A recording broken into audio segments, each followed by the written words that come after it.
aujourd'hui on est un nouveau jour et c'est un jour où je voudrais te parler d'un livre que j'ai beaucoup aimé.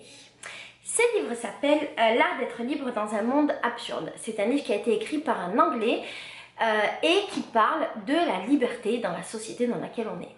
Alors, c'est un livre qui m'a beaucoup plu parce que c'est un livre qui m'a beaucoup parlé et c'est ce que j'aimerais t'expliquer dans cette vidéo.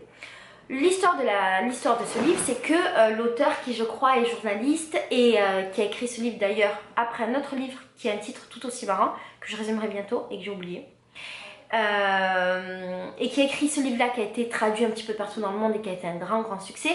Cet auteur, si je dis pas de bêtises, il est journaliste et à la base, et j'ai peur de dire de bêtises, et c'est un mec qui a décidé de ne pas travailler, d'être complètement libre et d'appliquer ses principes de liberté au quotidien et dans ce livre-là d'expliquer tous ces principes de liberté qu'il applique. Pendant tout le livre, j'étais ultra choquée parce qu'en fait, la plupart des trucs dont il parlait, c'était les trucs que moi-même je faisais et j'étais absolument d'accord avec lui et ça faisait longtemps que j'avais pas lu un livre où j'étais en mode comme ça, oui, mais ça je le fais, mais oui, mais je suis d'accord, et là, j'en pouvais plus, réellement j'en pouvais plus. Comment j'ai rencontré ce livre? Ce livre, je l'ai rencontré parce que je crois que je l'ai vu dans un magazine français il y a longtemps et j'avais retenu le titre parce que je le trouvais marrant et qu'en fait je m'en suis souvenue longtemps après et du coup je l'ai trouvé sur Amazon un peu par hasard et je l'ai acheté et c'est comme ça qu'il est arrivé dans ma vie. Alors ce livre, c'est une critique de la société actuelle, une critique de la société de consommation, une critique de la société des biens matériels. Et comme je te disais précédemment, l'auteur, à chaque chapitre, prend un concept de liberté qu'il a appliqué dans sa vie, l'explique, le détaille et il donne des exemples très concrets avec l'histoire et notamment le Moyen-Âge pour expliquer ces concepts. Au début, j'ai trouvé ça un peu désorientant. Non, c'est pas ça. Ah, je trouve plus le mot français. Au début, j'ai trouvé ça bizarre. Et puis après, j'ai trouvé ça hyper intéressant parce que il fait des ponts entre le Moyen-Âge et maintenant pour expliquer à quel point la société était moins absurde au Moyen-Âge que maintenant. Il m'a enlevé plein d'a priori que j'avais sur le Moyen-Âge, donc c'était génial. Et c'est une période que je connais absolument pas. Ce qui était peut-être un peu dommage pour moi, mais c'est pas très grave, c'est qu'il parle du Moyen-Âge en Angleterre. Et j'imagine qu'il y a des choses qui sont différentes du Moyen-Âge français. Ce qui était aussi un peu plus difficile pour moi, c'est que les concepts de liberté qu'il applique parfois effectivement sont bien liés à la société anglaise et la manière de penser, j'imagine, anglaise. Et en tant que française, il y avait des trucs où peut-être je ne pouvais pas me reconnaître, mais c'était quand même hyper intéressant.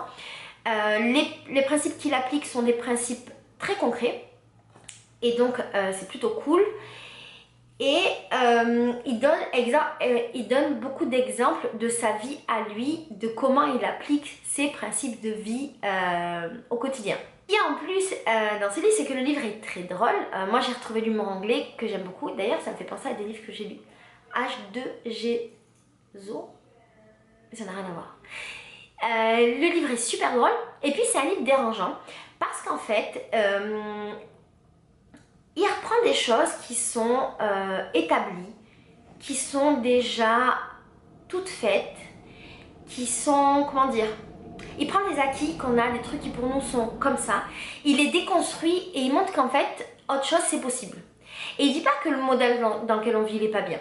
Moi, de ce que je comprends du livre, c'est qu'il dit plutôt que ok, il y a ce modèle-là, mais qu'en fait il y a un autre modèle et qu'on peut faire différemment. Et j'ai trouvé ça très intéressant parce qu'il déconstruit des choses et on n'a pas énormément d'occasions de déconstruire pour essayer de reconstruire sa pensée. Donc par rapport à ça, c'était très bien. C'est un livre qui parle beaucoup de liberté, qui parle beaucoup de minimalisme, donc forcément ça me parlait.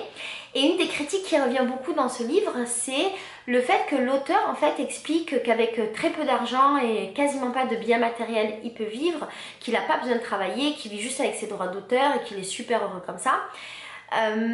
Et ce que les gens lui reprochent, c'est le fait que effectivement, il vit de ses droits d'auteur, mais qu'il vient quand même d'un milieu aisé. Je crois qu'il est propriétaire propriétaire d'un château, mais je m'en souviens plus très bien, et que du coup ce qu'il propose c'est pas accessible à tout le monde et c'est un petit peu irréaliste. Et d'ailleurs la personne qui a fait la préface de son livre c'est Pierre Rabhi, et Pierre Rabhi quand il fait sa préface il remet un tout petit peu les choses dans leur contexte en expliquant effectivement qu'il est possible d'avoir accès à ce modèle de vie simple, minimaliste, facile et libre, mais qu'on peut y avoir accès, et surtout sans travailler, mais qu'on peut y avoir accès à partir du moment où d'autres travaillent.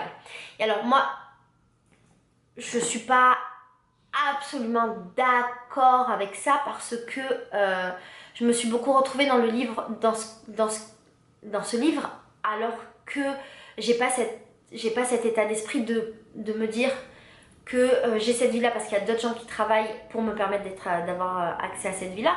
Je pense plutôt que dans le cas de cet auteur là, ben oui, lui il a cette vie facile parce qu'il a eu des avantages de base et qu'il a su les exploiter pour créer cette vie là qu'il a maintenant. Et dans mon cas moi, ben peut-être que j'ai perdu des choses pour accéder à d'autres et pour créer la vie que j'avais maintenant, et j'ai travaillé pour la créer. Et je pense qu'on peut accéder à la vie dont il parle dans son livre en travaillant un peu avant, ou bien en faisant des concessions et des choix. Et c'est un petit peu ce que dit l'auteur. Il dit que lui, il a renoncé à plein de choses pour pouvoir gagner sa liberté. Moi, c'est le message que j'ai retenu du livre, et j'ai absolument pas retenu le message qu'ont retenu beaucoup de gens qui ont critiqué ce livre, et qui est je vis sur le compte des gens, donc j'ai pas besoin de travailler. Du coup, est-ce que ce livre, il faut le prendre au sérieux ou pas? Je pense que oui, il faut le prendre au sérieux, mais pas tout à fait, parce que effectivement, il n'est pas applicable pour tout le monde, parce qu'il y a beaucoup d'humour, parce que peut-être qu'il y a juste un ou deux des principes dont on pourra s'inspirer dans sa vie. Donc, il n'est pas à prendre pour argent comptant, mais en même temps, effectivement, il est génial pour essayer de déconstruire des choses sur la société dans laquelle on vit, notamment cette société de consommation, cette société d'achat, cette société de matériel, de plus. Il est intéressant de lire ce livre pour déconstruire ça et pour se rendre compte qu'il y a d'autres manières de penser et d'autres cheminements pour arriver au bonheur et à la liberté. Avant de terminer cette vidéo, j'aimerais te lire les différents titres de ce livre pour que tu comprennes, parce que ce que je te dis là, j'ai l'impression que c'est un peu abstrait. Et je suis en train de préparer mon programme du bonheur et j'ai prévu de résumer ce livre. Donc si jamais ça t'intéresse et si tu participes à mon programme bonheur, et ben ce sera hyper détaillé. D'accord? Je reviens. Je te donne en vrac. Des fois ça va pas te parler parce qu'en fait c'est des titres un peu second degré. Il y a soyez créatifs, libérez votre esprit, labourez la terre, faites du compost, la vie est absurde, nous sommes libres, soyez heureux, cessez de gémir, toute action est futile, jouez du ukulélé, faites du pain, mort au supermarché, cessez de gémir, faites de la musique, arrêtez de consommer, mettez-vous à produire, retournez à la terre, bannissez l'usure, embrassez la beauté, embrassez la pauvreté, brandissez le burin, ignorez l'État, vivez l'anarchie, aimez votre voisin, blabla, blabla, blabla. Là, je pense que ça te parle pas effectivement, mais quand je le résumerai, tu comprendras mieux ces titres qui sont toujours drôles et ironiques. Voilà, je te fais des bisous, je te dis à bientôt pour un nouveau livre que je te résumerai avec tout l'amour que j'ai en moi, pour toi et pour les livres. Bisous, ciao.